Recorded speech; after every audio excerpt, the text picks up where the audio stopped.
I have a friend named Donna. There she is. Now, Donna grew up in one of the most recognizable and iconic neighborhoods in the world.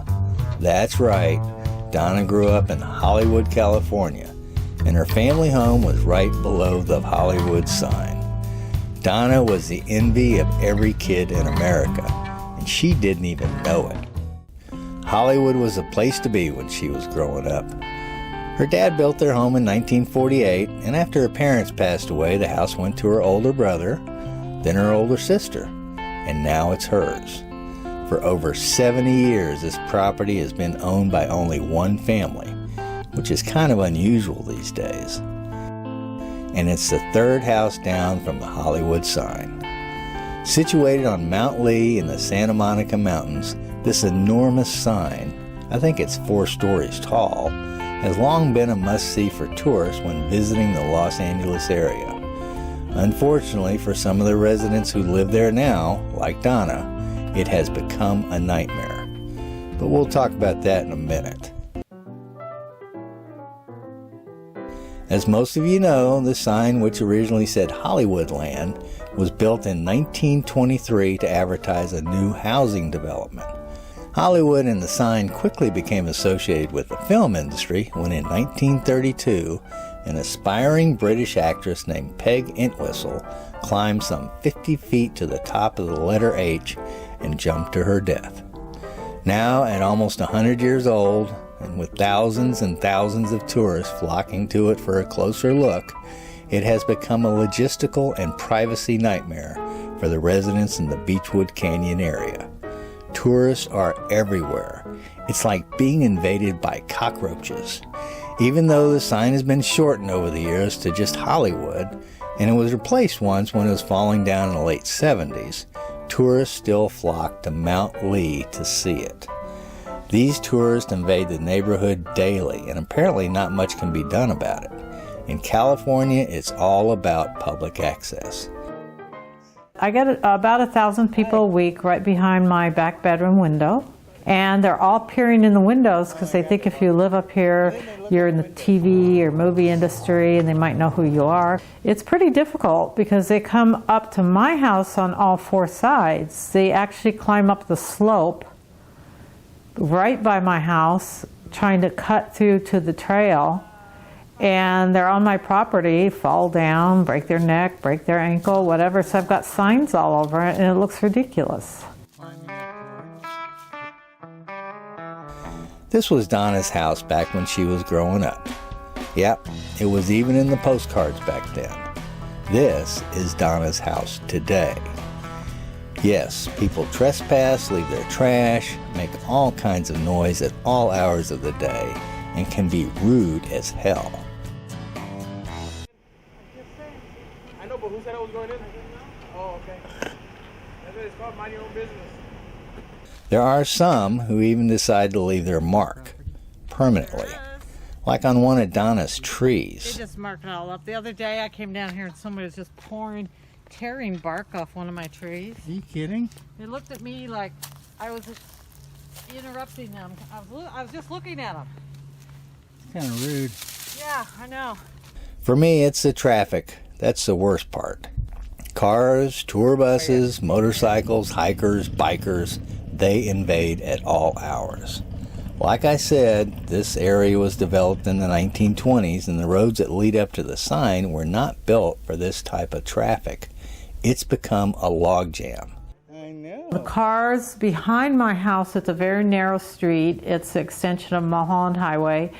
And the cars would go up there and they would get locked in and they couldn't back out. The funny thing is that you can see this sign just fine from lots of places in the area. For some reason, though, people want to get as close as they can. It's like they want to touch it. There is a fence now around the sign with all kinds of warning signs to stay away, so they really can't reach it. Doesn't matter to them, though. They still try. People ignore the warnings, and every once in a while you'll hear someone on a bullhorn telling them to climb down or stay on the path. These tourists just don't seem to care. Like these numbskulls. And this happens daily. It's kind of like a 3-ring circus up there. Not sure what Donna's going to do with the house, and it'll be a sad day if she decides to sell it, but man, just trying to get in your own driveway can be a pain some days. Donna says it didn't used to be this way. To her, it was an idyllic childhood. When she grew up, her friends' parents were either movie stars or in the movie business. Paramount, Warner Brothers, Universal. They were all there. They still are. Donna says she felt a little different from her friends because her dad was an aerospace engineer, not a movie star. I would call that lucky myself. There is a stable in the area, Sunset Stables, which is where she kept her horse Fauna. It's still there. Not Fauna, the stables. Donna was an equestrian growing up. I think she was pretty good. She would also ride Fauna over to the house, which wasn't far away. There they are. Donna said they would shoot the occasional movie at the stables along with other shows. These were the kids she grew up with, and they were all just friends to her. Despite all the glitz and glamour, Donna says it was just a normal childhood. Yeah, if you call a normal childhood having the sign visible from your front porch.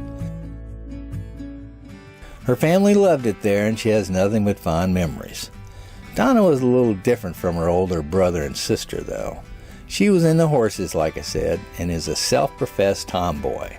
She had a group of friends who called themselves the Sunset Girls, and Hollywood was their stomping grounds. If they weren't riding their horses or hanging out at the beach, the Sunset Girls would roam up and down Hollywood Boulevard, or maybe even Sunset Boulevard.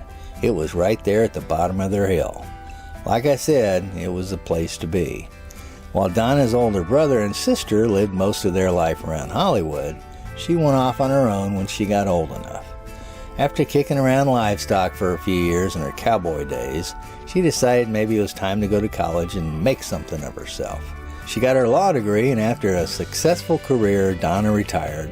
She travels mostly now. Kind of like I do, but with better accommodations than Lucille. But now she's home, her childhood home, at least for the time being. But it's not anything like the way she remembered it. There are more houses, of course, and the trees have all grown. She still has the best views, though, of anyone up there. Her dad bought in a great spot. On a clear day, you can see downtown LA, Santa Monica, Catalina Island, SoFi Stadium, and a bunch of other things. Unfortunately, you can also see and hear the tourists traipsing up and down your street or in your yard. And it's kind of hard to miss the trash they leave behind. I'm not sure Donna really knows what she's going to do at the moment. There are only 2 or 3 people she knew growing up who still live in the neighborhood, so most everyone is gone. A few of her Sunset Girls visited for a while after Donna moved back. I'm sure they talked about the glory days and all the good times. But they're gone now too. Like Donna, they all moved away when they got older. Maybe Thomas Wolfe was right when he wrote You Can Never Go Home Again. I think nostalgia makes us remember the past a little differently from how it really was. Things change, you know. Sometimes for the good, sometimes for the bad. I don't think you can return home and expect it to be the same. That certainly hadn't been the case for Donna. I bet it was a cool place to grow up, though. That's all I got.